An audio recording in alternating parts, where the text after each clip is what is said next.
شربت الحب كأسا بعد كأس فما نفد الشراب ولا رويت. أما بعد، أعوذ بالله من الشيطان الرجيم. بسم الله الرحمن الرحيم. من عمل صالحا من ذكر أو أنثى وهو مؤمن فلنحيينه حياة طيبة وَلَنَجْزِيَنَّهُمْ أَجْرَهُمْ بِأَحْسَنِ مَا كَانُوا يَعْمَلُونَ. سبحان ربك رب العزة عما يصفون وسلام على المرسلين والحمد لله رب العالمين. اللهم صل على سيدنا محمد وعلى آل سيدنا محمد وبارك وسلم. انسانی زندگی کی ابتدا ماں کے بطن سے ہوتی ہے. بچہ ماں کے پیٹ سے پیدا ہو کر دنیا میں آتا ہے. اسی لیے ماں کی گود کو بچے کا پہلا مدرسہ کہا جاتا ہے. آئندہ کے ایک دو بیانات عورت کی تعلیم کی ضرورت، عورت بچوں کی تربیت کیسے کرے، اس عنوان پر رہیں گے. امید ہے کہ سب مستورات توجہ سے سنیں گی، اہم نکات کو لکھ کر محفوظ کریں گی اور ان باتوں کو عملی جامہ پہنائیں گی تاکہ اس سے ان کو دینی دنیاوی سب فوائد حاصل ہو سکیں. فارسی کا ایک شعر ہے: خشت اول چون عہد میں مار کج تا سریا میرود دیوار کج. جب کوئی مستری کسی دیوار کی پہلی اینٹ ہی ٹیڑھی رکھ دیتا ہے تو وہ دیوار آسمانوں تک اونچی چلی جائے، اس کا ٹیڑھا پن بڑھتا چلا جاتا ہے. بالکل اسی طرح اگر کسی ماں کی اپنی زندگی میں دینداری نہیں اور وہ بچے کی پرورش کر رہی ہے تو وہ بچے میں دین کی محبت کیسے پیدا کر پائے گی؟ اس لیے اس پہلی اینٹ کو ٹھیک کرنے کی ضرورت ہے. ماؤں کی گود کو دینی گود بنانے کی ضرورت ہے. آج بچیاں اپنی عمر کی وجہ سے ماں بن جاتی ہیں، لیکن دینی تعلیم نہ ہونے کی وجہ سے ان کو یہ نہیں پتا ہوتا کہ مجھے کیا کرنا ہے. وہ ماں کے مقام سے واقف نہیں ہوتی، ماں کی ذمہ داریوں سے واقف نہیں ہوتی. بیچاری اپنی عقل سمجھ سے جو بہتر سمجھتی ہے وہی کرتی رہتی ہے. کتنا اچھا ہوتا کہ اس کو دین کی تعلیم ہوتی، قرآن اور حدیث کے علوم اس کے سامنے ہوتے، اللہ والوں کی زندگیوں کے حالات اس کو معلوم ہوتے. قدم قدم پر یہ بچے کو اچھی ہدایات دیتی، نصیحتیں کرتی، دعائیں دیتی. اس کی محبت بھری باتیں بچے کی زندگی میں نکھر کر سامنے آ جاتی.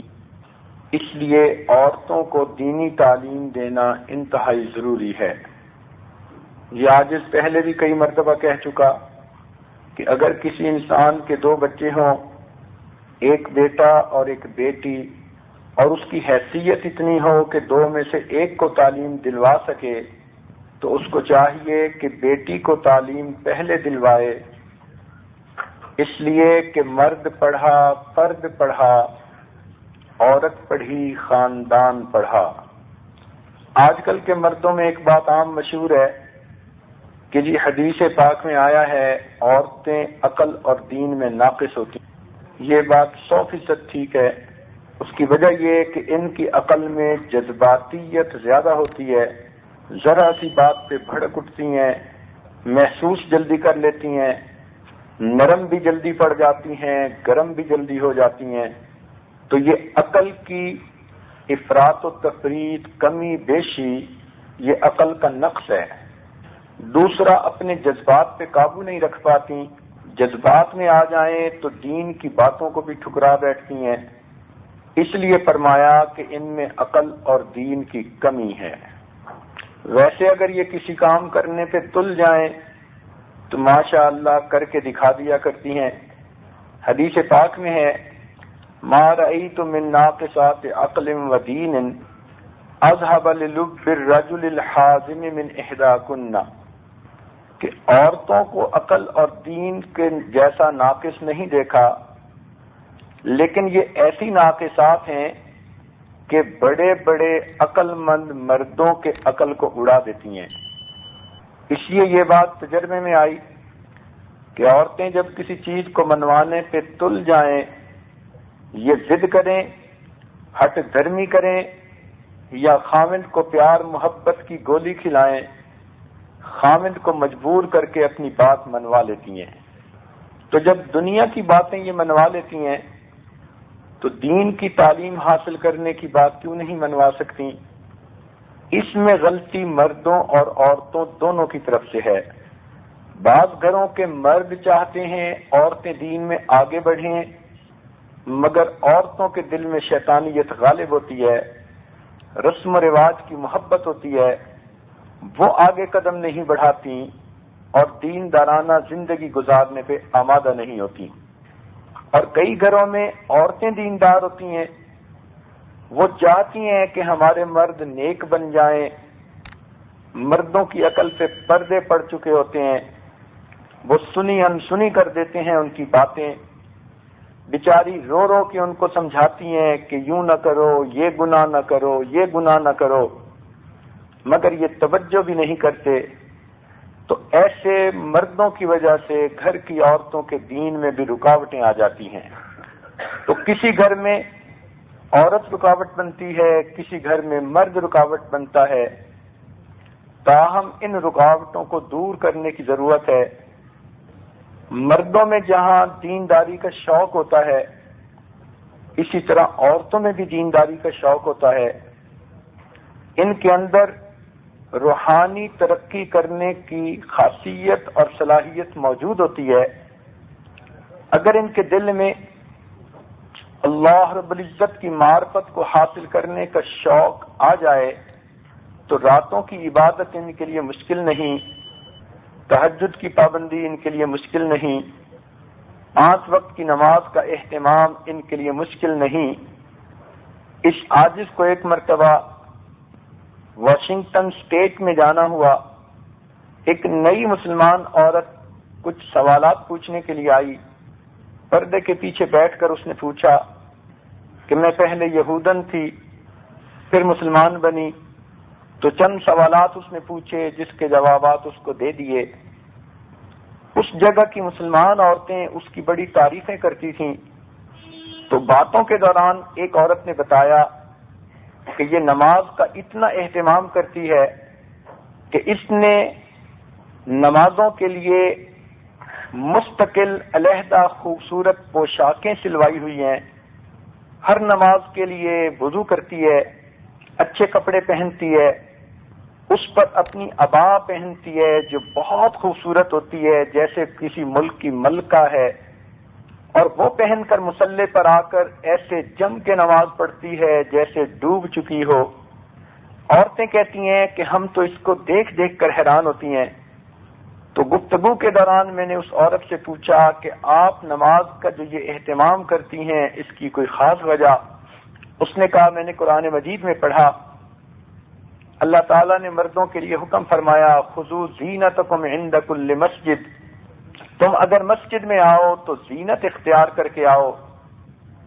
میں سمجھ گئی کہ وہ چاہتے ہیں کہ مصلی پہ میرے سامنے جو ہاتھ باندھ کر کھڑا ہو اس نے صاف ستھرے کپڑے پہنے ہوئے ہوں۔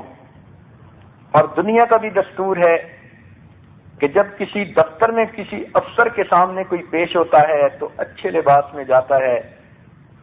تو کہنے لگی میں تو احکم الحاکمین کے سامنے کھڑی ہوتی ہوں، اس لیے میں پوشاک پہن کے حاضر ہوتی ہوں کہ میرے مولا اسے پسند کرتے ہیں۔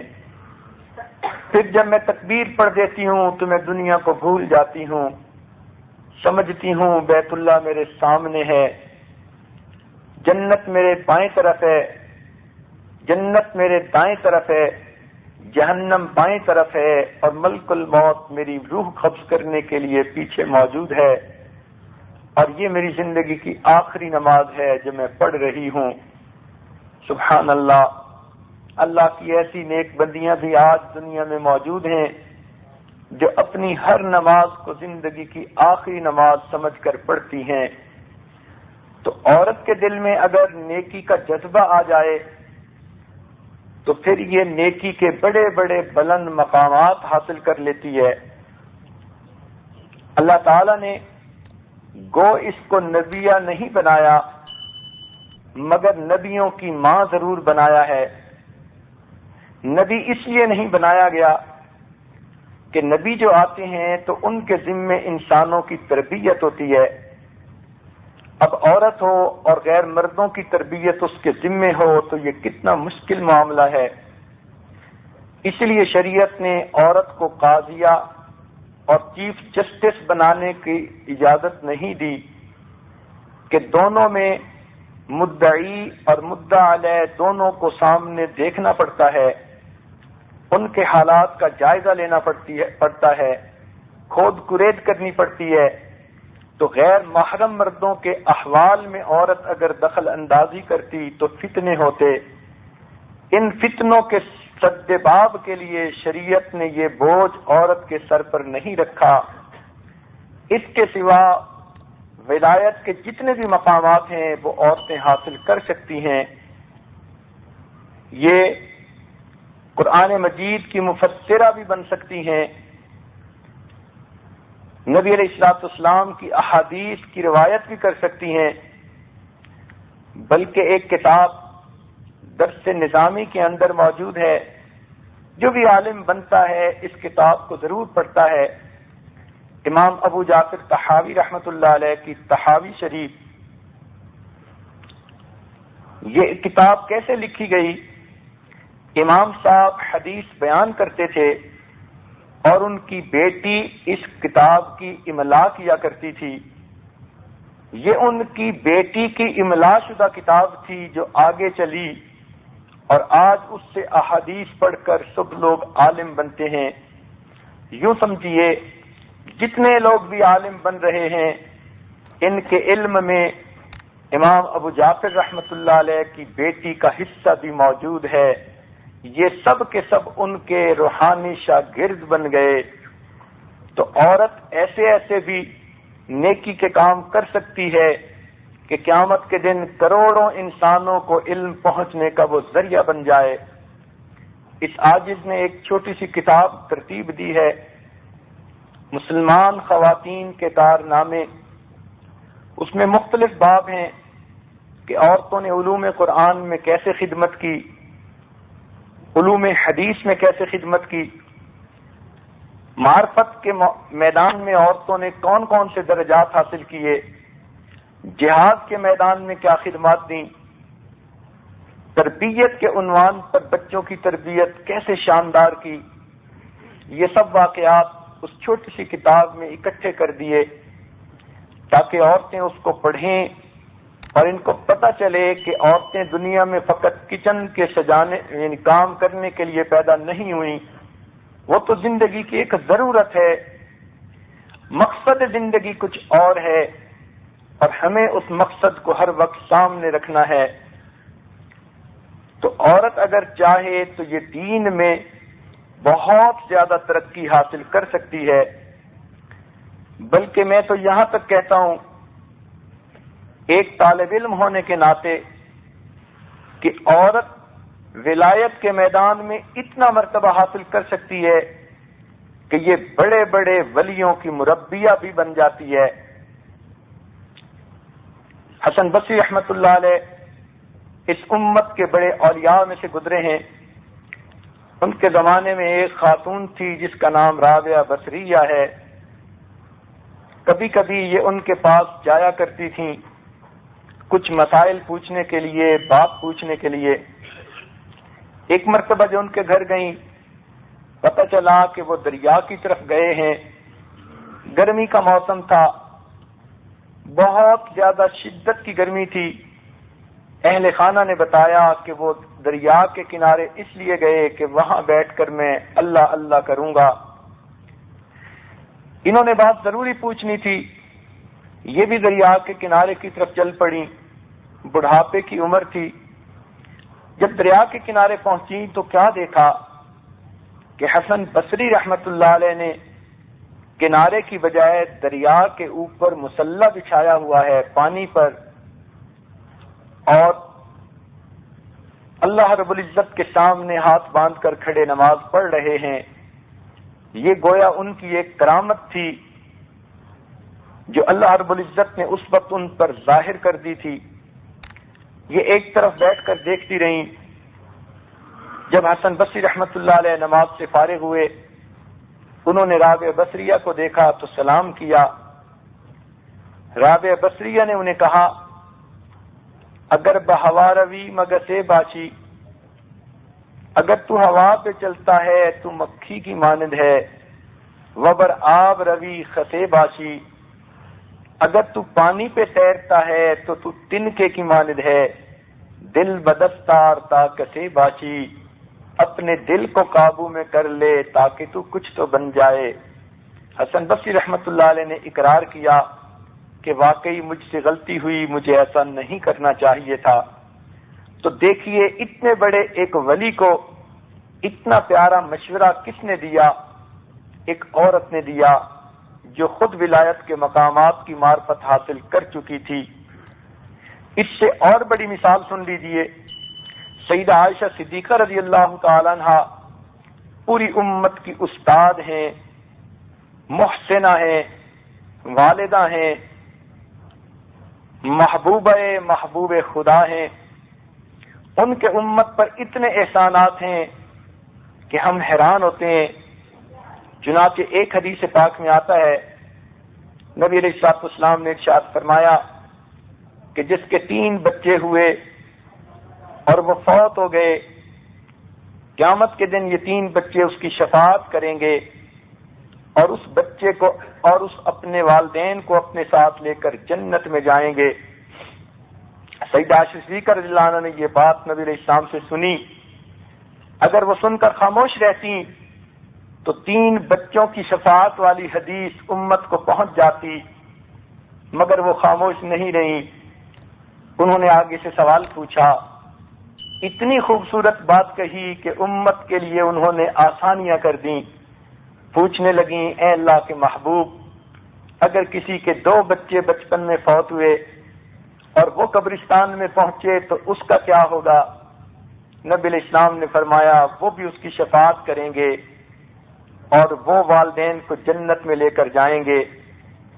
اس پر وہ خاموش نہیں ہوئی۔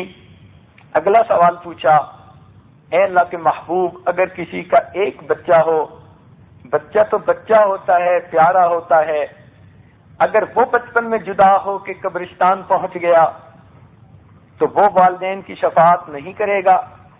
نبی علیہ السلام نے فرمایا، وہ بھی شفاعت کرے گا اور اپنے والدین کو لے کر جنت میں جائے گا۔ جب یہ بات پوچھ لی تو بات مکمل ہو گئی تھی۔ سیدہ عائشہ صدیقہ رضی اللہ عنہا نے ایک بات اور پوچھی، اے اللہ کے محبوب، اگر کوئی عورت حاملہ ہوئی اور اتنا وقت گزر گیا کہ بچے میں جان پیدا ہو گئی مگر کسی وجہ سے مسکیریج ہو گیا، تو عورت کو تو تکلیف ہوتی ہی ہے ولادت کی، اس ماں نے تو تکلیف اٹھائی، کیا اس تکلیف اٹھانے پر اس کو اجر نہیں ملے گا؟ نبی علیہ السلام نے فرمایا، اگر اس قسم کا بچہ بھی جس میں زندگی پیدا ہو چکی تھی قبرستان میں پہنچ گیا، وہ بھی شفاعت کرے گا اور اپنی ماں کو لے کر جنت میں چلا جائے گا۔ اب یہ دیکھیے ان کا کتنا بڑا احسان ہے۔ اگر وہ آگے سے کوئی بات نہ پوچھتی تو 3 بچوں والی حدیث نبی علیہ السلام نے فرما دی تھی، لیکن ان کے سوالات کی وجہ سے امت کے لیے آسانیاں ہو گئیں اور امت کے سامنے اجر کے دروازے کھلتے چلے گئے۔ تو اس سے معلوم ہوا کہ عائشہ صدیقہ رضی اللہ تعالی عنہا امت کی محسنہ ہے۔ ویسے بھی حضرت عبداللہ ابن عباس رضی اللہ تعالی عنہ امام المفسرین کہلاتے ہیں اور یہ سیدہ عائشہ صدیقہ رضی اللہ تعالی عنہا کے شاگرد تھے، پڑھنے میں بیٹھ کر ان سے تفسیر کے نکات پوچھا کرتے تھے۔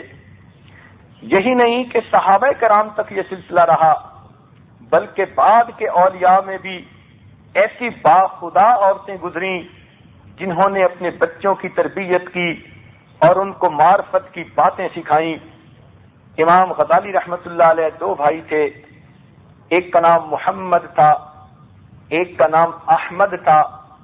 محمد غزالی اور احمد غزالی دونوں بھائی بڑے نیک تھے، مگر ایک کا رجحان علم کی طرف زیادہ تھا اور دوسرے کا رجحان ذکر کی طرف زیادہ تھا،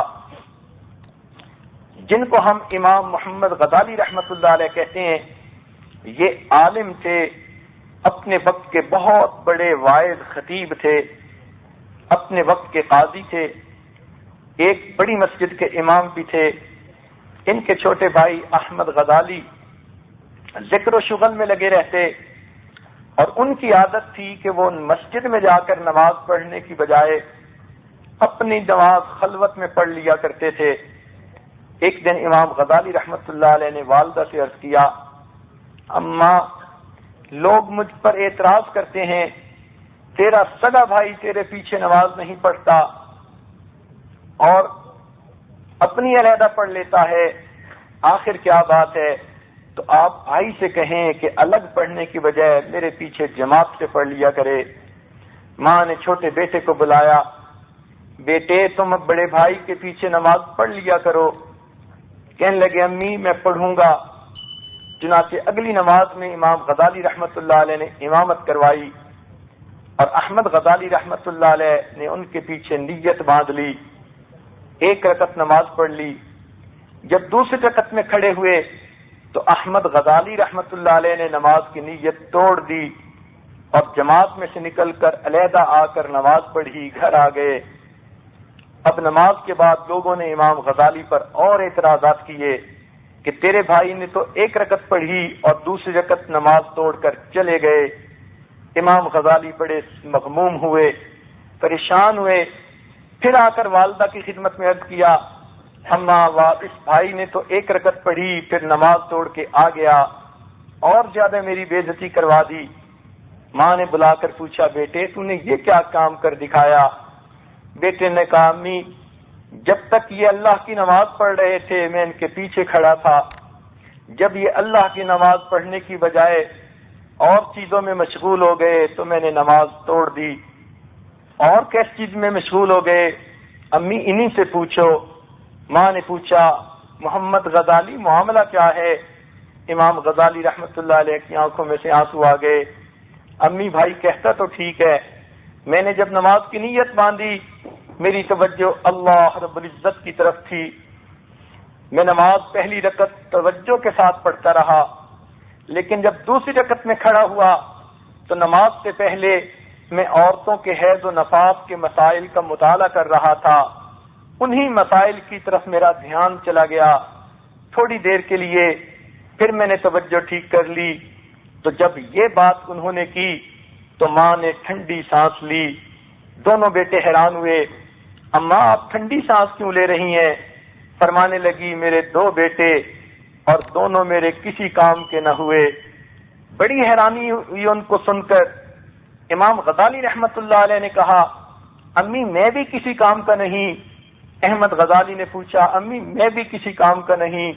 ماں نے کہا، ہاں تم دونوں میرے تو کسی کام کے نہ بیٹے بنے۔ دونوں نے پوچھا، امی وجہ کیا ہے؟ ماں نے کہا، ایک آگے نماز پڑھانے کھڑا ہوا تو وہ عورتوں کے حیض و نفاس کے بارے میں سوچ رہا تھا، اور دوسرا اس کے پیچھے کھڑا ہوا وہ بھی خدا کی طرف متوجہ ہونے کے بجائے بھائی کے قلب میں کھڑا جھانک رہا تھا۔ دونوں میں سے کسی کی توجہ اللہ کی طرف نہیں تھی، تو میرے تو بیٹوں میں سے دونوں میں سے کوئی بھی کام کا نہ بنا۔ سوچنے کی بات ہے کہ جب عورت معرفت کا علم حاصل کرتی ہے تو اتنی بلندیوں کو پا لیتی ہے کہ بڑے بڑے ولیوں کی تربیت کرتی ہے اور ان کو معرفت کے نکات سمجھا دیتی ہے۔ اللہ رب العزت نے عورت کے اندر بڑی غیر معمولی صلاحیتیں رکھی ہیں۔ عام طور پر کہتے ہیں کہ عورت کے اندر جلد بازی ہوتی ہے، لیکن اگر اس کو علم آ جائے، تربیت ہو جائے، تو اس کے اندر بڑی تحمل مزاجی بھی پیدا ہو جاتی ہے، صبر بھی پیدا ہو جاتا ہے۔ جتنا صبر عورت کر سکتی ہے شاید میری نظر میں مرد بھی اتنا صبر نہیں کر پاتے۔ جتنی تحمل مزاجی عورت میں آ سکتی ہے اتنی تحمل مزاجی تو شاید مرد میں بھی پیدا نہیں ہو سکتی، اور اس کی کئی مثالیں ہیں۔ چنانچہ ایک حدیث پاک میں آتا ہے، حضرت جابر رضی اللہ عنہ کا بچہ تھا 6-7 سال کی عمر کا، سفر پر جانا پڑا، بچہ پیچھے بیمار تھا۔ جب سفر سے واپس ہوئے اسی رات وہ بچہ فوت ہو گیا۔ بیوی نے کیا کیا کہ بچے کو نہلا کر کپڑا اوپر ڈال دیا، خاوند آئے تو ان کا استقبال کیا اور ان کو بٹھایا۔ انہوں نے آتے ہی پوچھا کہ میرے بیٹے کا کیا حال ہے؟ فرمانے لگی الحمدللہ بعافیت و خیر، اللہ کی تعریفیں ہیں کہ بیٹا عافیت اور خیر کے ساتھ ہے۔ خامن سمجھے کہ وہ سو رہا ہے، چنانچہ انہوں نے کھانا کھایا۔ جب کھانے کے دوران میاں بیوی نے دونوں بات چیت کرنے لگے، آپس میں الفت و محبت کی باتیں ہونے لگیں اور خامن کا مزاج محبت کی طرف مائل ہوا، تو اس وقت اپنے خامن سے پوچھتی ہیں ایک مسئلہ مجھے آپ سے پوچھنا ہے کہ اگر کوئی کسی کو امانت دے اور کچھ وقت کے بعد واپس مانگے تو خوشی خوشی امانت دینی چاہیے یا اس کو دل تنگ ہو کر امانت دینی چاہیے؟ جابر رضی اللہ عنہ نے فرمایا کہ نہیں، خوشی خوشی دینی چاہیے، امانت تو اس کا حق ہوتا ہے۔ جب انہوں نے یہ بات کہی تو فرمانے لگیں اللہ رب العزت نے بھی ہم دونوں کو امانت دی تھی اور اللہ رب العزت نے وہ امانت واپس لے لی، اب آپ کی خوشی خوشی اس امانت کو واپس کر دیجئے۔ حیران ہو کر پوچھنے لگے کیا بات ہے؟ فرمانے لگیں کہ بیٹا فوت ہو گیا، میں نے نہلا دیا، کفن پہنا دیا، لیٹا ہوا ہے، اسے جا کر قبرستان میں دفن کر دیجئے۔ سوچنے کی بات ہے، عورت کے اندر صبر کا پہاڑ آ گیا، علم نے اس کو اتنے پہاڑ کی طرح استقامت عطا فرما دی۔ آج کی عورتیں ہوتی رو رو کے حال برا کیا ہوتا، خامد آتا بیوی کو دیکھ کے اس کو بھی رونا پڑ جاتا، کوہرام مچا ہوتا، مگر وہ عورتیں بات کو سمجھتی تھیں۔ انہوں نے یہ سوچا میرا خامد پردیس سے آ رہا ہے، آتے ہی اسے یہ خبر ملے گی تو صدمہ پہنچے گا، تو اپنے خامد کو میں صدمے سے بچا لوں۔ کتنی اچھی بیوی تھی جس نے خامد کا محبت سے استقبال کیا اور کھانا کھلایا، اور جب میاں بیوی دونوں محبت پیار کی باتیں کر چکے اور خامد کا دل اس وقت ہر بات کو سننے کے لیے آمادہ ہو گیا، تب ان کو بات بتائی اور تب ان کے خامد نے جا کر اپنے بیٹے کو دفن کیا۔ تو عورت کے اندر تو ایسا تحمل بھی پیدا ہو جاتا ہے۔ بلکہ اس سے بڑھ کر ایک مثال سن لیجئے، امت کی محسنہ سیدہ خدیجہ الکبریٰ رضی اللہ تعالی عنہا ہے، ان کے امت پر بڑے احسانات ہیں۔ چنانچہ جب نبی علیہ الصلوۃ والسلام کا ان سے نکاح ہوا، انہوں نے اپنا پورا مال نبی علیہ السلام کی خدمت میں پیش کر دیا۔ نبی علیہ السلام اس سے پہلے مدینہ کے فقراء میں سمجھے جاتے تھے کہ جن کے پاس پیسوں کی کمی ہوتی ہے، لیکن نکاح کے بعد مدینہ کے امراء میں شمار ہو گئے۔ اللہ نے وہ سب مال دین کی خاطر خرچ کروا دیا۔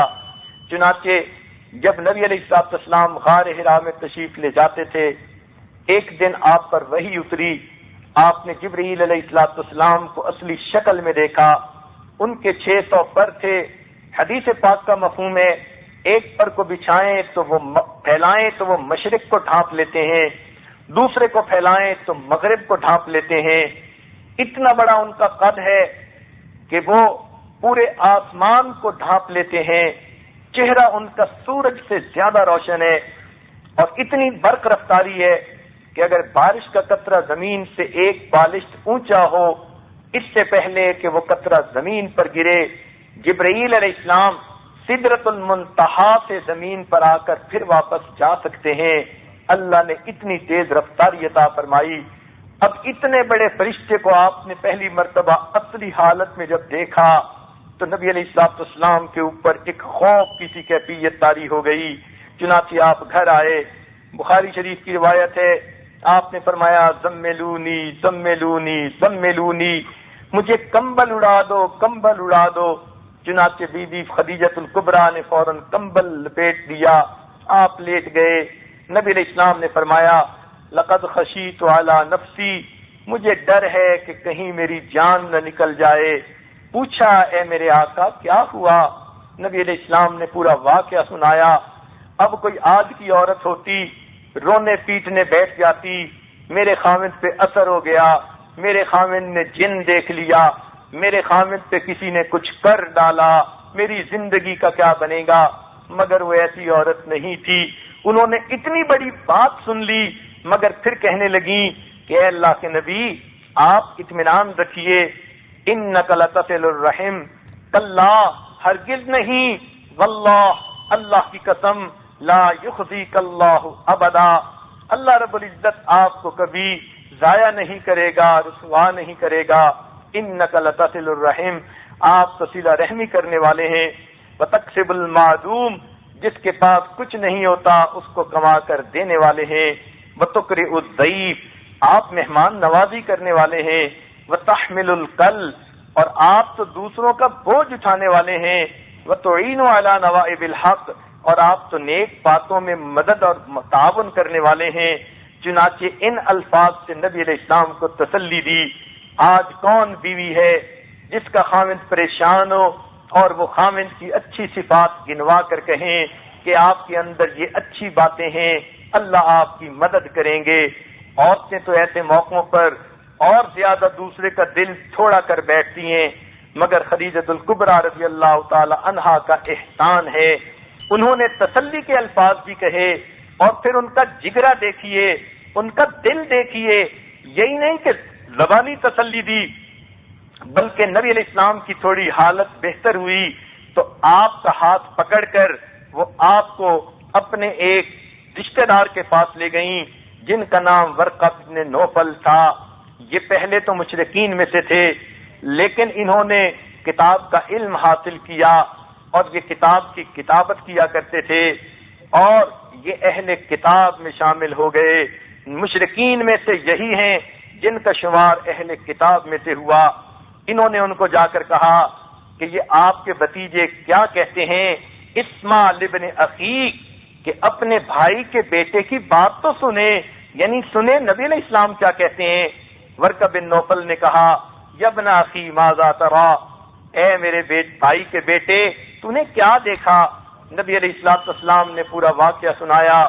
پھر انہوں نے فرمایا ابشر ابشر، آپ کو بشارت ہو، خوشی ہو، ھذا الناموس الذی، یہ وہ ناموس ہے جو موسیٰ علیہ السلام پر وحی لاتا تھا اور یہ آپ کے اوپر بھی اللہ کا پیغام لے کر آیا ہے۔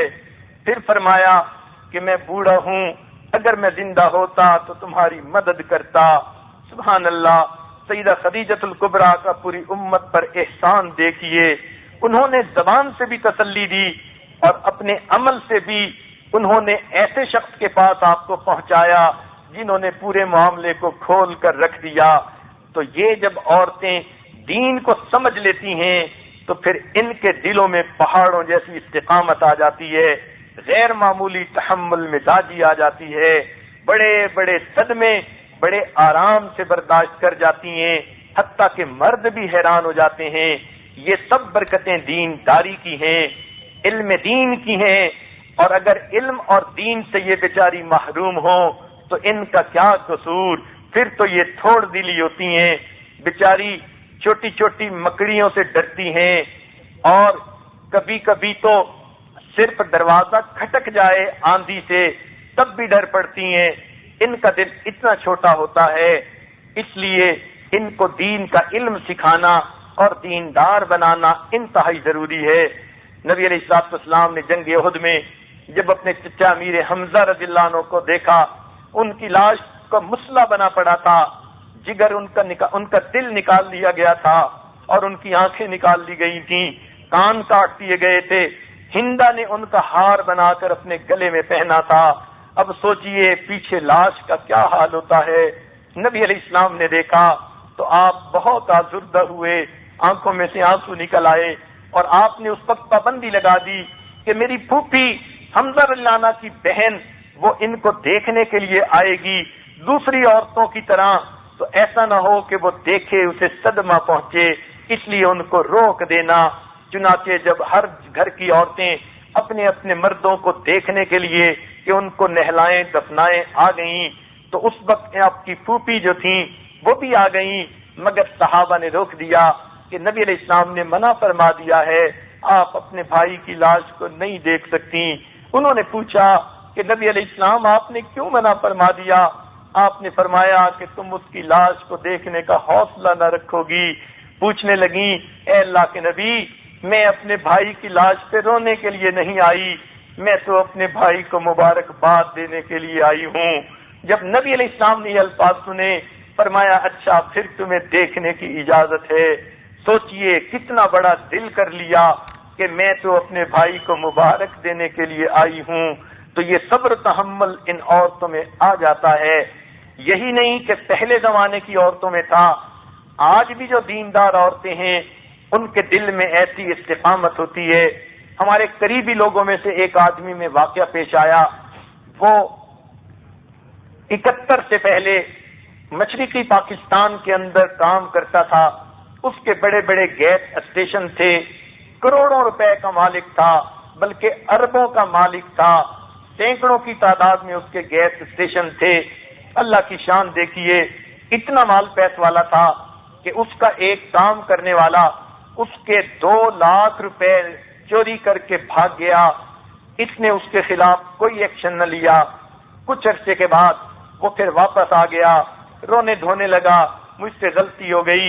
اس نے وہ 2 لاکھ بھی معاف کر دیے اور اس کو نوکری پر بھی بحال کر دیا۔ سوچئے کہ وہ کتنا بڑا کاروبار اور مال رکھنے والا بندہ ہوگا جس کو پرواہ ہی نہیں تھی 2 لاکھ روپے کی۔ اتنا کچھ اس کی مال جائیداد تھی، لیکن جب جنگ میں ڈھاکہ فال ہوا تو یہ اس حال میں کراچی میں اترا کہ اس کے بیوی کے سر پر فقط دوپٹہ تھا، دونوں کی جیبیں خالی تھیں، کچھ ہاتھ میں نہیں تھا، سب کچھ وہاں چھوڑ آیا۔ اب کراچی میں ان کے ایک بھائی تھے، ان کے گھر آ کر ٹھہرے، وہ خود یہ واقعہ سناتے تھے کہ جب میں آیا تو مجھے یقین نہیں آتا تھا کہ میں زندہ ہوں، میں کروڑوں اربوں پتی انسان اور آج ایک پیسہ بھی میرے پاس نہیں، میں کس سے مانگوں گا، میں کیسے زندگی گزاروں گا۔ کہنے لگے کہ قریب تھا میرا نروس بریک ڈاؤن ہو جائے، مگر بیوی نیک تھی، دیندار تھی، پہچان گئی کہ میرے خاوند کے اوپر یہ حالات آ گئے۔ چنانچہ جب ہم کھانے کے دسترخوان پر بیٹھتے، میرے بھائی ان کے بچے بھی ہوتے، تو میری بیوی یہ واقعہ چھیڑتی اور کہتی ہمارے اوپر اتنا بڑا صدمہ آیا، میں عورت ہوں، میں زیادہ گھبرا گئی ہوں، اور میرے خاوند کو تو اللہ نے پہاڑ جیسا دل دے دیا ہے، انہوں نے اس کو ہاتھوں کی میل بنا کے اتار دیا ہے، ان کو تو پرواہ ہی نہیں۔ کہنے لگے میں اندر دل سے خوف زدہ تھا، اور وہ ایسی باتیں کرتی کہ سن سن کر مجھے تسلی ہونے لگی کہ جب میری بیوی کو کوئی غم نہیں تو پھر میں کیوں اتنا پریشان ہو رہا ہوں، میں ڈپریشن کا شکار کیوں ہو رہا ہوں۔ چنانچہ بیوی ایسی باتیں کرتی، ان کا تو دل بہت بڑا ہے، انہوں نے تو اتنے مال کو ہاتھوں کی میل سمجھ لیا ہے، ان کو تو اللہ نے پہلے بھی بہت دیا، وہی پروردگار ہے، اب ان کو یہاں بھی بہت دے دے گا، یہ تو قسمت کے بادشاہ ہیں، قسمت کے دھنی ہیں۔ جب اس نے ایسی ایسی باتیں کی تو کہنے لگے میری طبیعت بحال ہو گئی۔ میں نے مشورہ کیا، ہم نے بھائی سے ادھار لے کر ایک ٹرک خریدا اور اس کو کرائے پر چلانا شروع کر دیا۔ میں نے محنت کی، میرے مولا نے میری مدد کی۔ کہنے لگا 5 سال کے بعد سینکڑوں ٹرکوں کی کمپنی کا میں پھر مالک بن گیا، آج پھر اربوں پتی بن کر زندگی گزار رہا ہوں، مگر میں اپنی بیوی کا احسان کبھی نہیں اتار سکتا، جس نے اس حالت میں بھی مجھے سنبھال لیا۔ تو سچی بات یہ ہے، عورتوں کے اندر اگر دین کا علم ہو اور دینداری ہو تو وہ پھر بڑے بڑے صدمے اپنے دلوں پہ برداشت کر جاتی ہیں، حیران ہوتے ہیں، اتنی نازک ہوتی ہیں، مگر لوہے کی طرح یہ اپنے اوپر سب بوجھ اٹھا جاتی ہیں اور اپنے دوسرے اہل خانہ کو پتہ بھی نہیں چلنے دیتی۔ سبحان اللہ، یہ اللہ رب العزت نے ان کے اندر صلاحیتیں رکھی ہیں۔ لیکن دیکھنے میں ایک بات آئی، یہ بھی کہتا چلوں کہ بعض عورتوں کی علمی اور اخلاقی ترقی میں ان کے مرد رکاوٹ بن جاتے ہیں۔ اس کی وجہ کیا ہوتی ہے کہ بعض مرد یہ سمجھتے ہیں کہ عورتوں کا کام تو بچے پالنا، گھر کے کام کرنا، خاوند کو خوش رکھنا، فقط یہی کچھ ہے، یہی کچھ ان کا دین ہے۔ وہ یہ نہیں سمجھتے کہ انہوں نے دین کا علم بھی پڑھنا ہے، عبادت بھی کرنی ہے، اپنے رب کی بندی بن کر بھی زندگی گزارنی ہے۔ اسی غلط فہمی کی وجہ سے ایسے مرد اپنی عورتوں کو دین کی تعلیم نہیں دلوا دے، بس واجبی سا قرآن مجید پڑھا دیا، چند مسائل بہشتی زیور کے سکھلا دیے، اور زیادہ نہیں پڑھنے دیتے، حالانکہ عورتوں میں علم کی صلاحیت زیادہ ہوتی ہے، وہ اگر چاہیں تو بخاری شریف تک کی تعلیم حاصل کر سکتی ہیں، مگر گھر کے مرد ان کی اجازت نہیں دیتے۔ بعض تو ایسے ہیں کہ مختلف جگہوں پہ دینی مجالس ہوں، ان میں جانے کی اجازت نہیں دیتے۔ تو سوچئے ایسے مرد عورتوں کی ترقی میں رکاوٹ بن جاتے ہیں، ہر وقت ان کو گھر کے کاموں میں لگائے رکھتے ہیں۔ سنیے حدیث پاک میں آتا ہے کلکم راعین وکلکم مسئول عن رعیتہ، تم میں سے ہر ایک راعی ہے اور ہر ایک سے اس کی رعیت کے بارے میں پوچھا جائے گا۔ تو خامن سے بیوی بچوں کے بارے میں پوچھا جائے گا اور بیوی سے بچوں کے بارے میں پوچھا جائے گا، ہر ایک سے اس کے ماتحتوں کے بارے میں پوچھا جائے گا۔ تو کل ان مردوں کو جب جواب دینا پڑے گا کہ تمہاری عورتوں کو تو پاکی ناپاکی کے مسائل کا بھی پتہ نہیں تھا، ان کو تو فرائض و واجبات کا بھی صحیح پتہ نہیں تھا، نماز کے مسائل کا پتہ نہیں تھا، اور وہ تو عبادت میں کوتاہیاں کرتی تھیں، بتاؤ تم نے ان کو دین کی تعلیم کیوں نہ دلوائی؟ معلوم نہیں کیا جواب اللہ کے سامنے پیش کر پائیں گے، یا پھر اس وقت اللہ کے اطاعت کا سبب بنیں گے۔ اس لیے ضروری ہے ہم گھر کی عورتوں کو محبت و پیار کے ساتھ دین کی تعلیم کی طرف مائل کریں۔ اگر ان کے اپنے دل نہیں بھی چاہتے، عورتوں کی فطرت ہے، پیار سے اگر منوا لو تو پہاڑ سے بھی چھلانگ لگا جائیں گی، اور اگر غصے سے بات کرو تو قدم بھی نہیں اٹھائیں گی۔ پیار سے زیادہ بہتر چیز ان کے لیے اور کچھ بھی نہیں، اور یہی چیز حدیث پاک میں سے ملتی ہے۔ نبی علیہ الصلوۃ والسلام نے ارشاد فرمایا عورتوں کے ساتھ لطف و مروت سے پیش آؤ، ان اکرم المؤمنین احسنکم اخلاقا والطفکم اہلا، تم میں سے بہترین معزز ایمان والا وہ ہے جو تم میں سے اچھے اخلاق والا ہے اور اپنے اہل خانہ کے ساتھ نرمی کا سلوک کرنے والا ہے۔ تو اگر نرمی کے ساتھ عورتیں بات مان جائیں تو پھر گرمی کی کیا ضرورت ہے؟ بہتر یہ ہے اچھے اخلاق کے ساتھ ان کو محبت و پیار کے ساتھ متوجہ کیا جائے۔ اس لیے نبی علیہ الصلوۃ والسلام نے عورتوں کے بارے میں وصیت فرمائی۔ جب آپ صلی اللہ علیہ وسلم اس دنیا سے پردہ فرمانے لگے تو آخری الفاظ جو آپ کی زبان مبارک سے سنے گئے، نبی علیہ السلام نے فرمایا اتقوا اللہ فی النساء، اے مردو عورتوں کے بارے میں اللہ سے ڈرتے رہنا۔ لوگ مرد عورتوں کو اپنے گھر کی باندیاں سمجھ لیتے ہیں، حالانکہ یہ تو امانت ہوتی ہیں، یہ ماں باپ نے آزاد جنی، یہ باندیاں نہیں بلکہ اللہ نے نکاح کے ذریعے ان کو مردوں کی امانت میں دے دیا ہے۔ تو یہ امانت کا خیال کریں، اس میں خیانت نہ کریں، ان کے دین میں آگے بڑھنے کا، ان کے ساتھ تعاون کرنے کا سبب بنے۔ اور بعض مرد تو ایسے ہوتے ہیں وہ تو عورت کو اپنے ماں باپ سے بھی ملنے کی اجازت نہیں دیتے۔ ہمیں کتنی ایسی عورتوں نے خط لکھے، کئی سال سے روتی پھر رہی ہیں، ان کو ماں باپ بہن بھائی سے ملنے کی اجازت نہیں۔ خامن سے پوچھا کوئی خاص وجہ ہے؟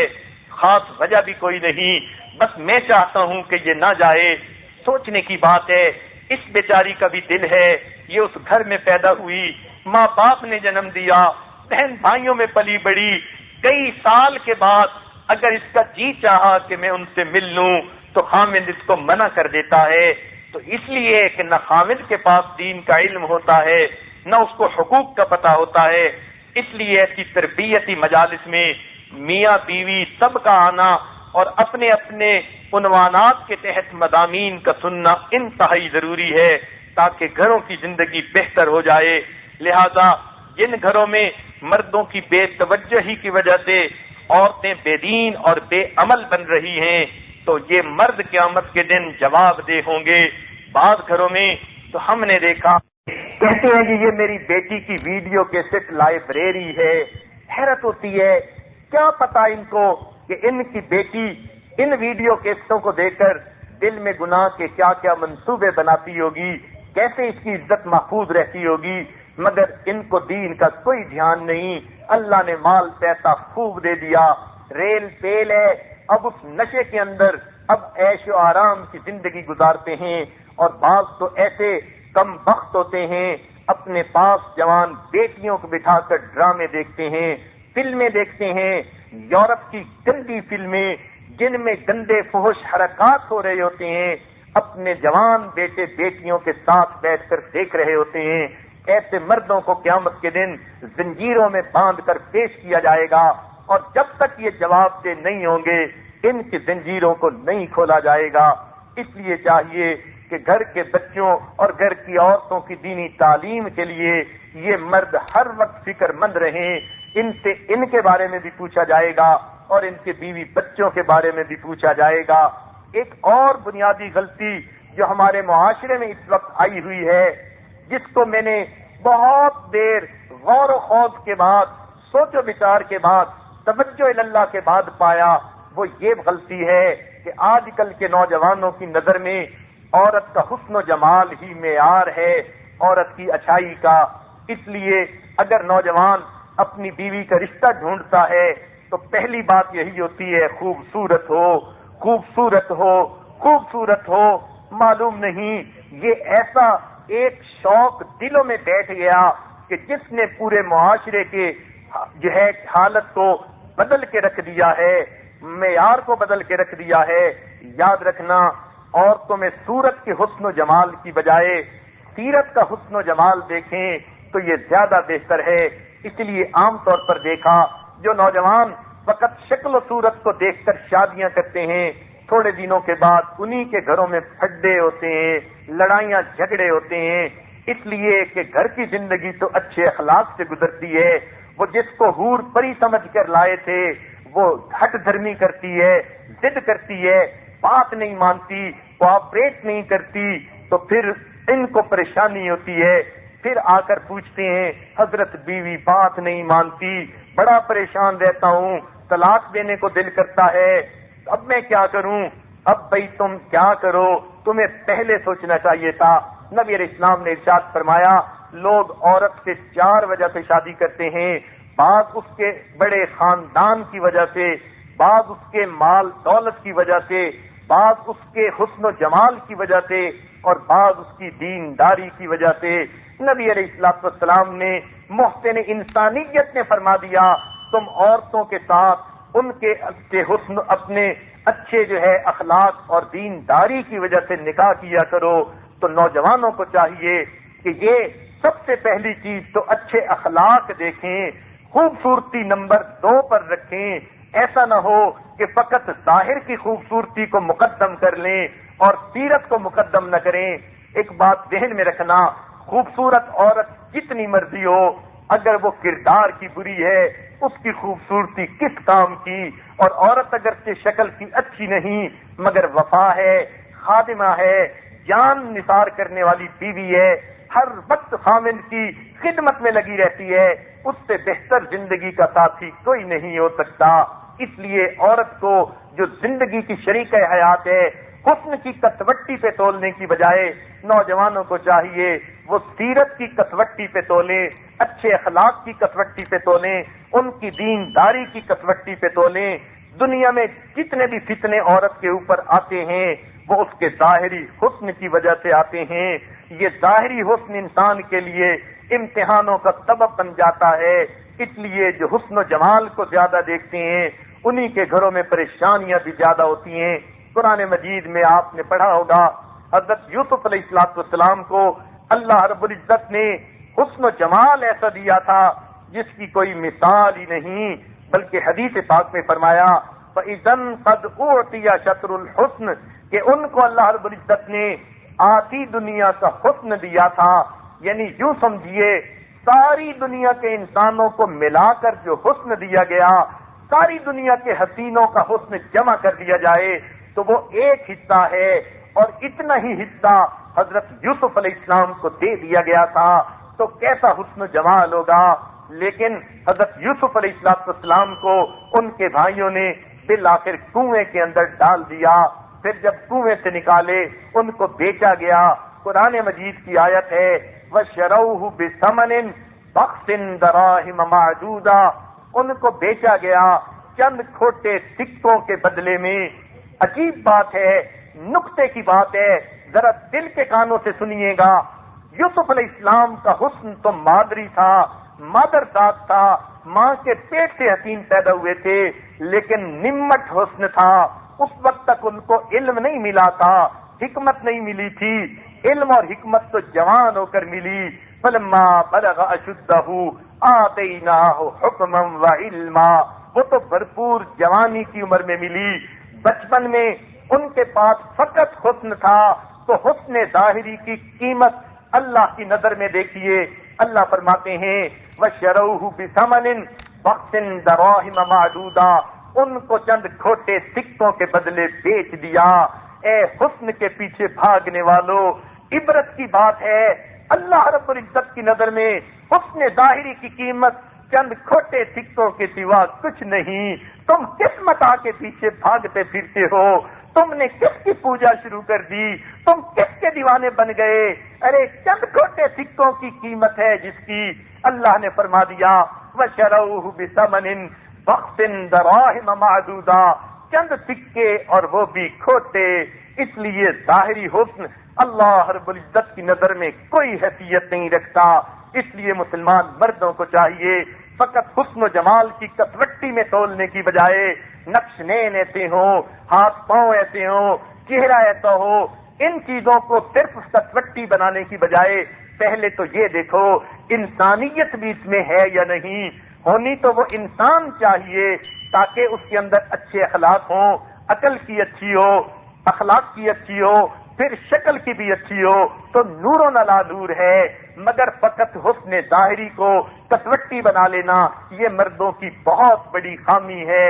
صحابہ کرام کے زمانے میں اخلاق کو کسوٹی بنایا جاتا تھا، دینداری کو کسوٹی بنایا جاتا تھا. اسی لیے اگر دیندار عورت بیوہ بھی ہو جاتی تھی تو دوسرے مرد اس سے نکاح کرنے کے لیے تیار ہو جاتے تھے، اس لیے کہ دینداری ہوتی تھی. آج تو اگر کوئی عورت بیوہ ہو جائے، عجیب زمانہ آ گیا، کوئی اس سے نکاح کرنے کے لیے تیار نہیں ہوتا. بیچاری جوانی کی عمر اسی طرح گزارتی ہے، کوئی اس کی ہمدردی کرنے والا غم گسار نہیں ہوتا، کوئی اس کا دکھ بانٹنے والا نہیں ہوتا. تو انسانیت کی بنیاد ختم ہو گئی، فقط خواہشات نفسانی کی بنیاد آ گئی. اس لیے مردوں کو چاہیے کیونکہ یہ فقط حسن ظاہری کو بنیاد بنانے کی بجائے انسان کے کردار کو بنیاد بنائیں، علم کو بنیاد بنائیں، اخلاق کو بنیاد بنائیں. ایک نقطہ یاد رکھنا، ظاہری حسن وقت کے ساتھ ساتھ گھٹتا چلا جاتا ہے اور باطنی حسن، اخلاق کا حسن وہ عمر کے ساتھ ساتھ بڑھتا چلا جاتا ہے. جتنی عمر زیادہ ہوگی اخلاق کا حسن بڑھتا چلا جائے گا، اور اگر عمر زیادہ ہوگی تو ظاہری حسن تو گھٹتا چلا جائے گا. اس لیے گھٹنے والی چیز کو پسند کرنے کی بجائے بڑھنے والی چیز کو پسند کرنا چاہیے تاکہ زندگی کا انجام اچھا گزرے. کیونکہ اس کی وجہ سے ساری زندگی انسان کی اچھی گزرتی ہے. اس لیے یہ اپنی بیویوں کے اندر سب سے پہلے انسانیت کو دیکھیں، اچھے اخلاق کو دیکھیں، نیکی کو دیکھیں. جب یہ چیز اس کے اندر موجود ہے اس کا مطلب ایک اچھی انسان ہے، زندگی کی اچھی ساتھی ثابت ہوگی، اچھی خادمہ ثابت ہوگی. اس لیے دین کو بنیاد بنانا چاہیے. اور یہی حدیث پاک میں نبی علیہ الصلوۃ والسلام نے ارشاد فرمایا تم عورتوں سے ان کی دینداری کی وجہ سے نکاح کیا کرو. سبحان اللہ، محسن انسانیت نے کیسے قیمتی ہیرے اور موتی عطا فرما دیے. ہم ان پر عمل کریں گے ہماری اپنی زندگیوں کے اندر خیر آئے گی. فقط ظاہری نقش نین کو دیکھ کر شادی کر لیتے ہیں، پھر بعد میں گھر میں دینداری نہیں ہوتی، روتے پھرتے ہیں، اولاد بگڑ رہی ہے، بیوی توجہ نہیں دیتی. تو اب کیوں روتے ہیں؟ اپنے آپ پر روئیں کہ انہوں نے فیصلہ ہی غلط کیا تھا. ایک شاعر نے کیا عجیب بات کہی، جس سے آنچل بھی نہیں سر کا سنبھالا جاتا اس سے کیا خاک تیرے گھر کی حفاظت ہوگی. کہ جو لڑکی سر کا دوپٹہ نہیں سنبھال سکتی اور خدا کے بندے وہ تیرے گھر کو کیا سنبھالے گی، اور تیرے بچوں کو کیا سنبھالے گی، اور تیرے بچوں کی اچھی ماں کیسے بنے گی، ان کی تربیت کیسے کرے گی. اس لیے یہ بہت بڑی خامی آج کل کے نوجوانوں کے ذہن میں آ گئی.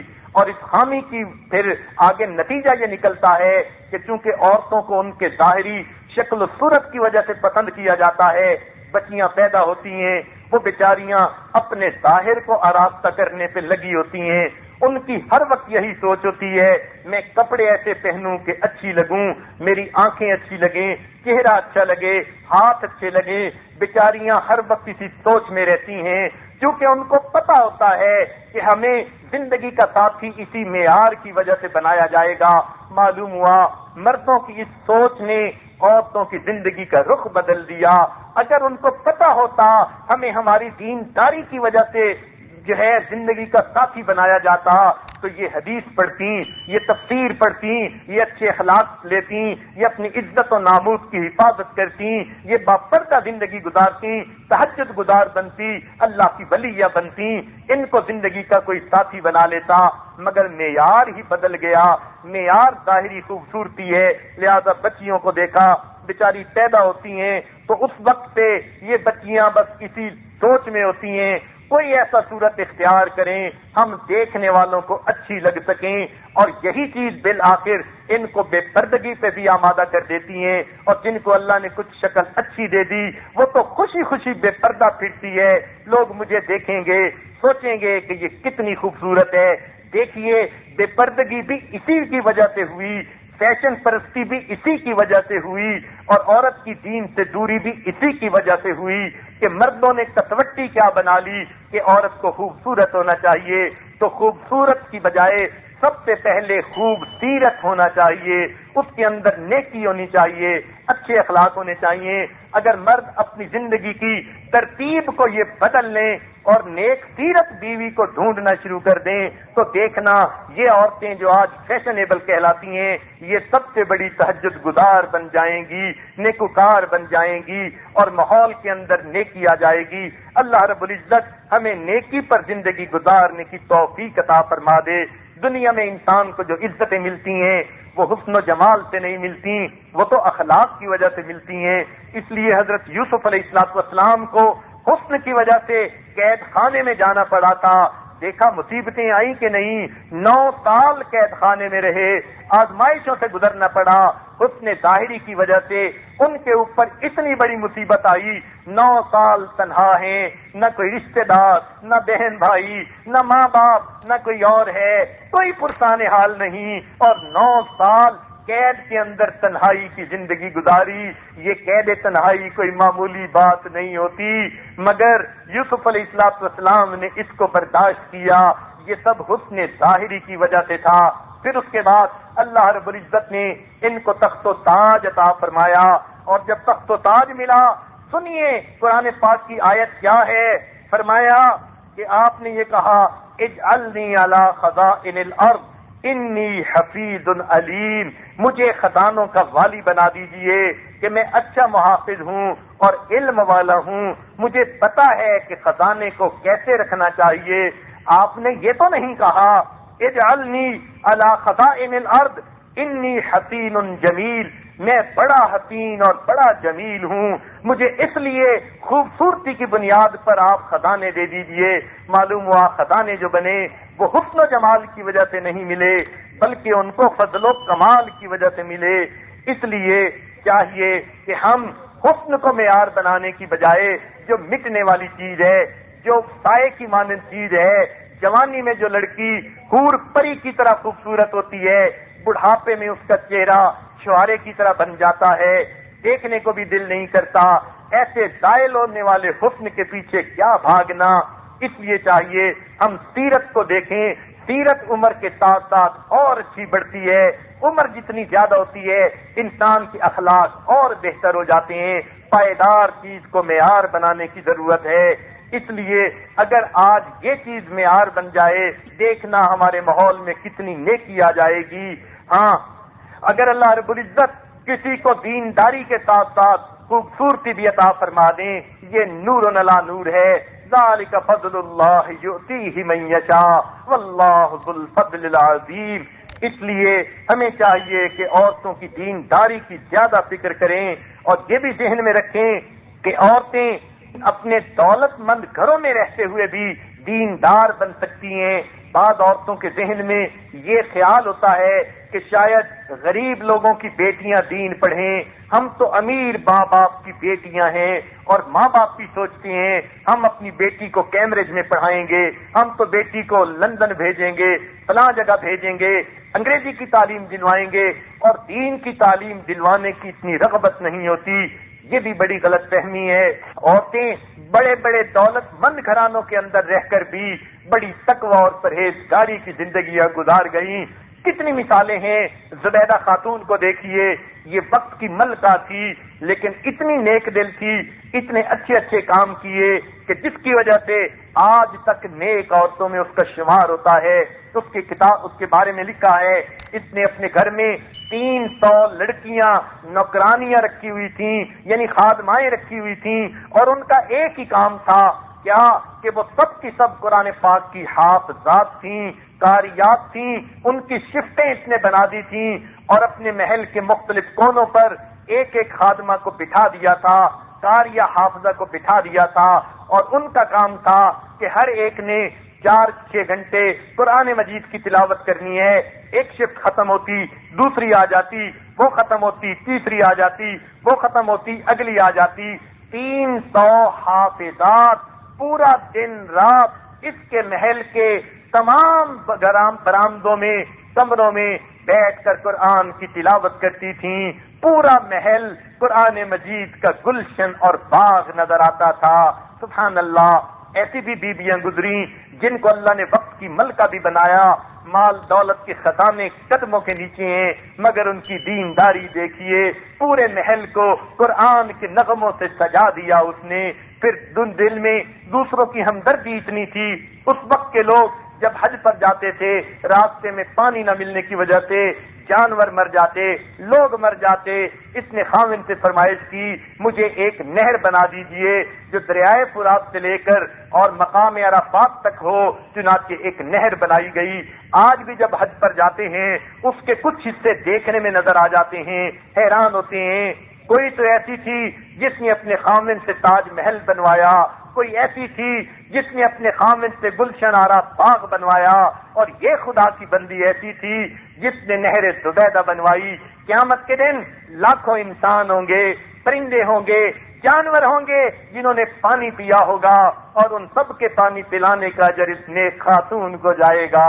تو معلوم ہوا کہ دولت مند ماحول میں رہ کر بھی عورت تقیہ نتیہ اور پاک صاف زندگی گزار سکتی ہے۔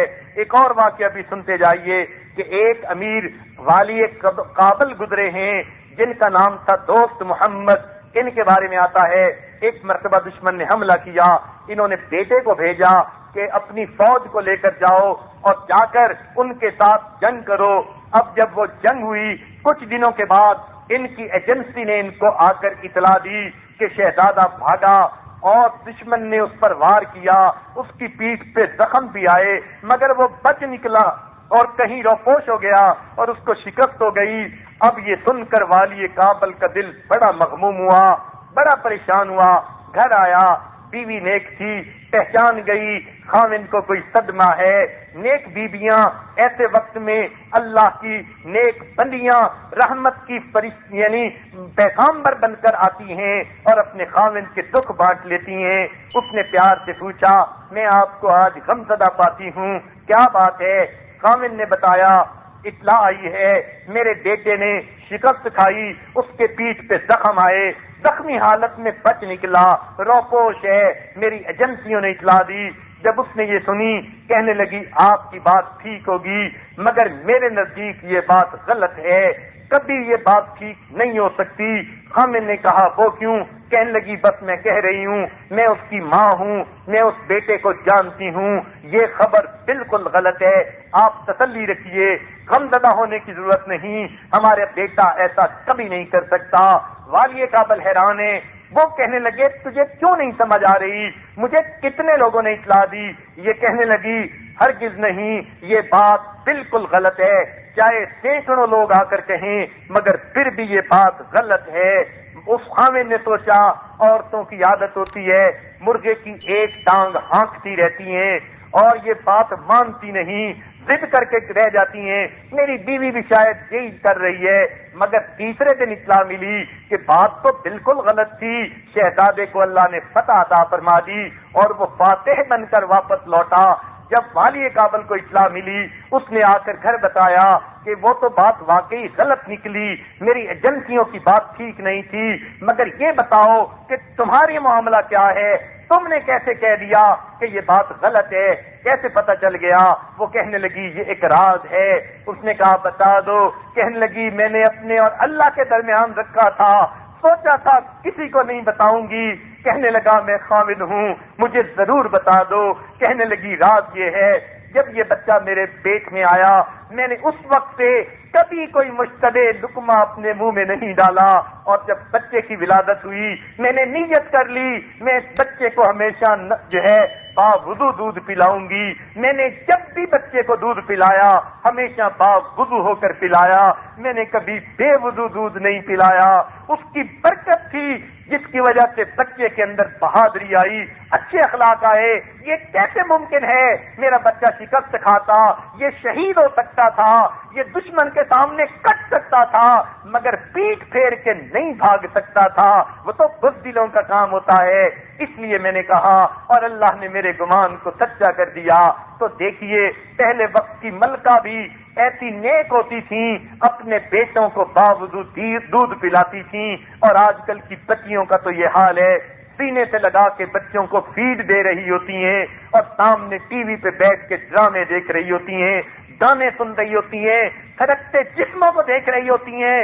اے ماں تو اب بچے کو دودھ جو پلاتی ہے، سوچ یہ تیرا بیٹا بڑا ہو کر امام غزالی کیسے بنے گا، عبد القادر جیلانی کیسے بنے گا؟ تو نے تو بچپن میں ہی اس کی روحانیت کا گلا گھونٹ کے رکھ دیا کہ ایسی حالت میں دودھ پلایا، یہ دودھ اس کے اندر جا کر کیا فساد مچائے گا۔ اس لیے چاہیے ہم اپنے بچوں کی اچھی تربیت کریں۔ اس لیے انشاءاللہ آئندہ 2 دنوں کے اندر بچوں کی تربیت مائیں کیسے کریں، اسی عنوان پر کچھ باتیں عرض کی جائیں گی۔ تاہم بات یہ چل رہی تھی کہ عورتوں کو دین کی تعلیم دلوائی جائے، ان بیچاریوں کو دین کی طرف متوجہ کیا جائے۔ اگر مرد ان کو ترغیب نہیں دیں گے، ان کو فضائل نہیں سنائیں گے، تو یہ تو اپنے کپڑے جوتی میں مست رہیں گی۔ ان کی سوچ یہیں تک ہے، یہ اسی میں رہتی ہیں، بلکہ اللہ نے قرآن میں فرما دیا أَوَمَن يُنَشَّأُ فِي الْحِلْيَةِ وَهُوَ فِي الْخِصَامِ غَيْرُ مُبِينٍ۔ یہ بیچاریاں تو بس سونے کے کھیلنوں میں ہی پلتی ہیں اور اسی میں ان کی زندگی گزرتی ہے۔ اور بات تو سچی ہے کہ بیٹی بیچاری دودھ پینا چھوڑتی ہے تو ماں باپ اس کے کان میں سوراخ کروا دیتے ہیں کہ اس میں ہم بالیاں ڈالیں گے، ذرا بڑی ہوتی ہے ناک سلوا دیتے ہیں اس میں ہم لونگ ڈال دیں گے سونے کا، ذرا بڑی ہوتی ہے گلے میں جو ہے ایک لاکٹ ڈال دیا جاتا ہے، یعنی سونے کا توق ڈال دیتے ہیں، اور ذرا بڑی ہوتی ہے تو ہاتھوں میں چوڑیاں یعنی سونے کی ہتھکڑیاں ڈال دیتی ہیں، اور ذرا بڑی ہو جاتی ہے شادی کی عمر کی ہو گئی تو پاؤں میں جو ہے وہ سونے کا زیور، پاؤں میں سونے کی بیڑیاں ڈال دی جاتی ہیں۔ یہ بیچاری سونے چاندی کی قیدی ہے، بچپن سے جوانی تک ماں باپ نے سونے میں اس کو قید کر دیا، اس لیے اس کے دل میں سونے کی محبت ہوتی ہے، مال کی محبت ہوتی ہے، سونے کی اس کی طبیعت ایسی بن جاتی ہے کہ بیچاری کو ہر وقت انہی آرائش کی فکر رہتی ہے اور اپنے سونے چاندی کی فکر رہتی ہے، بلکہ بعض عورتوں میں سونے چاندی کی رغبت اتنی ہوتی ہے، زیور پہننے کا شوق ایسے ہوتا ہے، اگر ان کو کہا جائے کہ تمہارے پورے جسم کے اندر ہم کیلیں ٹھونک دیں گے مگر کیلیں سونے کی ہوں گی، اسی وقت تیار ہو جائیں گی، کہنے لگیں گی جلدی کرو، آپ نے جو کہا تھا پورا کرو۔ بیچاری پورے جسم میں سونے کی کیلیں ٹھکوا لیں گی، ان کی تو حالت یہ ہو جاتی ہے۔ اس لیے مردوں کو چاہیے ان کو ظاہری آرائش کے اوپر لگانے کی بجائے ان کو دین کے اوپر لگائیں، ان کے سامنے بات کو کھولیں، یہ دیندار بنے، اپنے رب کی نظر میں نیک بن کر، اپنے رب کی نظر میں اچھی بن کر زندگی گزاریں تاکہ قیامت کے دن کی عزت ان کو نصیب ہو جائے۔ آج تو بچی پیدا ہوتی ہے، ماں اس دن سے سوچنا شروع کر دیتی ہے میں نے بچی کا جہیز بنانا ہے، ایک دن آئے گا بچی کو لینے والے آئیں گے، میری بچی اچھا جہیز لے کر جائے۔ اے ماں تو بچی کے بارے میں ابھی سے سوچ رہی ہے، جس کو ابھی دودھ پیتی بچی ہے، جس کو ابھی رخصت ہونے میں 20 سال لگیں گے کہ اس کا جہیز بنے گا، ایسا نہ ہو جہیز تیار نہ ہو اور بچی کی رخصتی کے وقت بچی کو پریشانی ہو۔ تجھے اپنی اس بیٹی کی فکر ہے جو ابھی کھلونوں میں کھیلتی پھر رہی ہے، تجھے اپنی فکر نہیں۔ تو نے بھی اللہ کے سامنے پیش ہونا ہے اور تیرا نیکیوں کا جہیز بھی اللہ کے سامنے کھولا جائے گا۔ اگر اس میں کچھ نہ ہوا، ارے تیری بیٹی کو شرمندگی کیا ہونی تھی، اس سے بڑھ کر شرمندگی تجھے ہوگی۔ تو اپنا جہیز تو پہلے تیار کر لے۔ ہر عورت کو 2 جہیز تیار کرنے پڑتے ہیں، ایک مال کا جہیز خاوند کے لیے اور ایک نیکیوں کا جہیز پروردگار کے لیے۔ وہ خاوند کے سامنے تھوڑا جہیز لے کر بھی پہنچی تو چلو کوئی بات نہیں، لیکن اگر پروردگار کے سامنے خالی ہاتھ پہنچی اور جہیز نیکیوں کا نہ ہوا تو کتنی شرمندگی ہوگی۔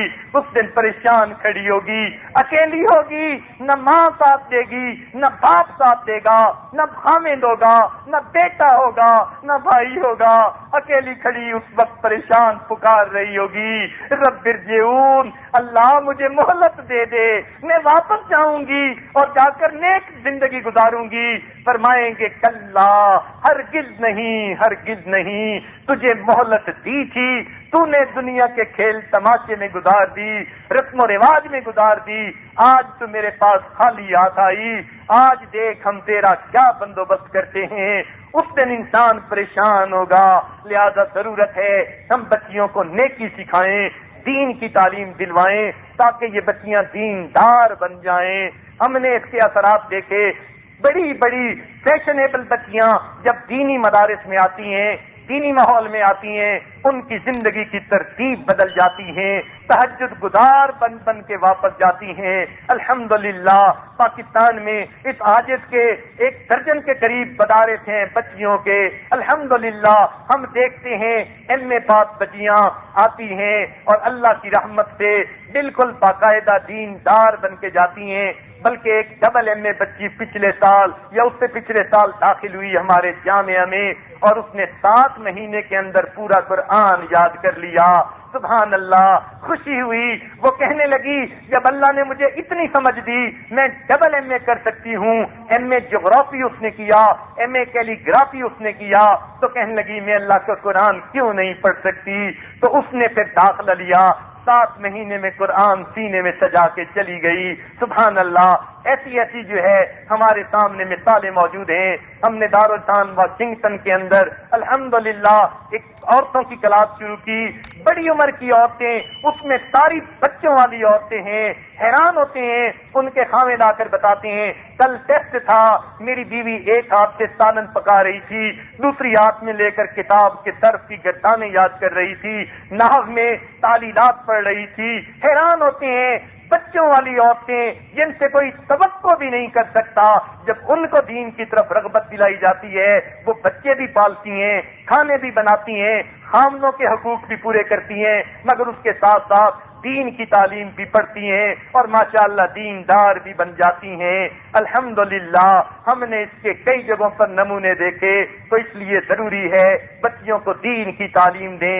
الحمدللہ کچھ دوستوں کے مشورے سے دل میں یہ بات آ رہی ہے یہاں بھی بچیوں کی دینی تعلیم کا ایک مدرسہ قائم کیا جائے۔